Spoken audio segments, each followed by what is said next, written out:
Salut à tous, aujourd'hui on se retrouve pour un nouveau concept de vidéo qui je pense peut être super intéressant à développer. Pour ceux qui me suivent sur Instagram, tu le sais sûrement, mais je me passionne de plus en plus pour la photographie animalière / sport et la photographie macro, c'est ce qu'on va voir aujourd'hui. Alors en réalité j'ai fait qu'une seule session photographie macro, donc aujourd'hui on se retrouve ensemble pour ma deuxième session. La macro photographie ça te dit peut-être rien dit comme ça, mais je suis sûr que tu as déjà vu ce genre de photos puisque ça consiste à prendre en photo de tout petits sujets pour pouvoir voir tous les détails, par exemple des insectes, des fleurs, des plantes, des feuilles, enfin vraiment des choses petites quoi pour voir tous les détails. Tu n'as pas d'excuse pour t'y mettre toi aussi puisque en fait ça se pratique à peu près partout, que ce soit dans des parcs en ville ou à la campagne. Du moment que tu as ce genre d'herbe haute, des broussailles etc, tu vas pouvoir trouver des insectes, des petites plantes etc à photographier. Moi dans mon cas aujourd'hui on va shooter dans ces broussailles là, mais surtout, et c'est ce qu'on va faire tout de suite, on va se diriger dans le bois qui est juste derrière moi et c'est ici qu'on va retrouver pas mal de choses intéressantes.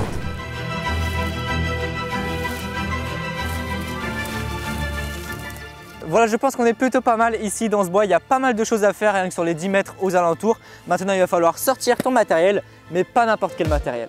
Pour le matos, ce qui est vraiment cool avec la photographie macro, c'est que tu n'as pas du tout besoin d'avoir un matériel dernier cri comme le meilleur autofocus du monde etc. Chose qui pourrait être le cas avec de la photographie animalière par exemple. Commençons par le plus important, le boîtier. Alors ici je suis super content puisqu'on va shooter avec le Sony A7 IV, c'est mon tout nouveau boîtier principal.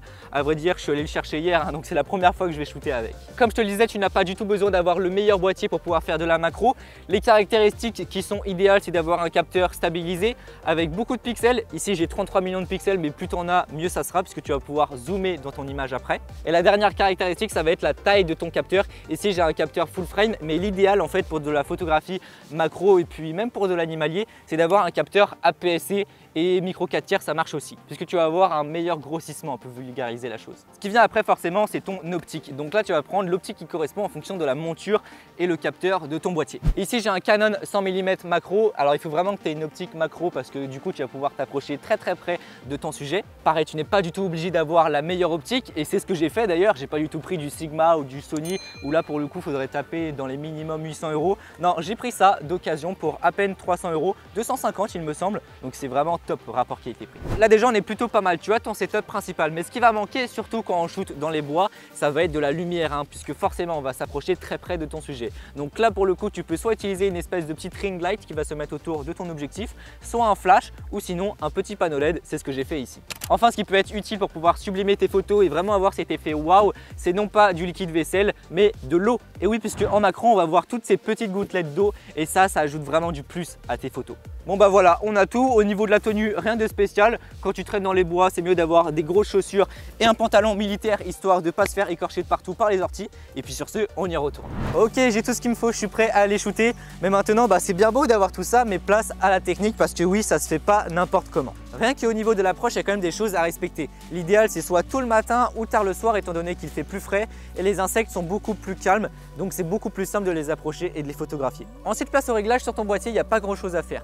Déjà, je te conseille de shooter en RAW, ça va te permettre d'avoir une meilleure latitude pour pouvoir retoucher tes photos en post-prod. L'autofocus, comme je te l'ai dit, tu n'as pas du tout besoin d'avoir le meilleur autofocus du monde étant donné que tu vas être en manuel. Pourquoi être en manuel? Simplement parce que tu as beau avoir le meilleur autofocus, il ne sera pas assez précis pour pouvoir faire de la macro. Parfois ta zone de netteté elle est de 1 ou 2 mm et ton boîtier ne sera pas assez précis. Tu peux un petit peu utiliser l'autofocus histoire de désépaissir le travail, mais après quand tu vas vouloir ajuster très précisément, ça va être en manuel. Et tu vas non pas toucher à ta bague de mise au point, donc tu vas te caler, hop, tu fais ta mise au point. Non, tu vas d'abord régler ta mise au point, par exemple, je vais avoir un rapport de 1 pour 1 et puis après c'est moi qui va avancer ou reculer pour avoir mon insecte net. Donc là tu recherches un sujet, généralement l'erreur qu'on a tendance à faire quand on débute c'est de regarder de haut, mais en fait non, il faut que tu regardes à hauteur des petites branches puisque c'est ici où sont les insectes. Donc là je me positionne, j'allume mon flash, je fais ma mise au point et puis après c'est moi qui va m'approcher ou me reculer pour faire mes mises au point. Comme je te l'ai dit, tu peux également te servir de l'eau, du spray pour pouvoir ajouter encore plus cet effet waouh.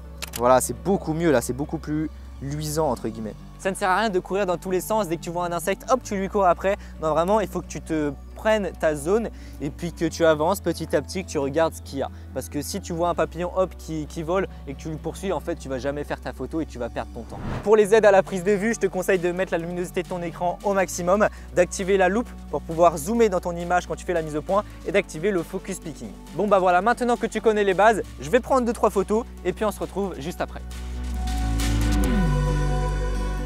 Maintenant que j'ai terminé mon shooting, tu vas pouvoir importer tout ça sur ton logiciel de traitement. Du moment que ça supporte le RAW, tu peux utiliser n'importe quoi, hein. Moi j'utilise Luminar Neo, je te l'ai présenté il n'y a pas très longtemps, mais tu peux également utiliser Lightroom et j'en passe. En soi, généralement, il n'y aura pas grand chose à retoucher, ça dépend vraiment du côté artistique, enfin ce que tu veux donner à ton cliché. Maintenant, moi, ce que j'ai l'habitude de faire, c'est d'ajouter un petit peu de denoise. Comme on shoot dans la forêt, généralement, il y a pas mal de grains, mais tu peux également ajouter du vignettage, rééclairer ta scène de manière à ce qu'on se focalise plus sur le sujet. On va voir ça ensemble. Regarde par exemple sur cette première photo, on pourrait laisser comme ça, hein, ça marche très bien, mais imaginons que j'ai envie vraiment qu'elle soit totalement isolée, qu'on ne voit pas l'arrière-plan, etc. Et bien là, je vais aller dans édition puis outils, je vais aller dans développement RAW et puis je vais augmenter mes ombres, enfin les diminuer plutôt, jusqu'à ce que mon arrière-plan devienne totalement sombre et que ça soit presque noir, hein, finalement. Et là, on se focalise directement que sur la plante. Et voilà, en fait, cette première image, elle est terminée déjà. On passe à cette quatrième photo. Là, pour le coup, il va falloir faire pas mal de rééclairage sur notre scène. Alors, je vais commencer toujours par la même chose, développement RAW. Donc, on va jouer sur l'exposition, les ombres et le contraste. Ce qu'on peut faire maintenant, c'est ajouter un masque radial pour pouvoir vraiment se focaliser sur le centre. En gros, c'est comme si on avait poussé le vignettage à fond. Donc là, hop, je pars du centre vers l'extérieur. Ok. Et maintenant, hop, je peux baisser l'exposition. Et on va terminer par faire un denoise et ajouter quelques flares. C'est bien meilleur. Je positionne mon soleil, hop, en dehors de mon image. Bon c'est plutôt pas mal, je pense que tu as compris le principe, hein. De toute façon, tout vient de ta créativité, ça dépend vraiment de ce que tu veux faire et mettre en avant.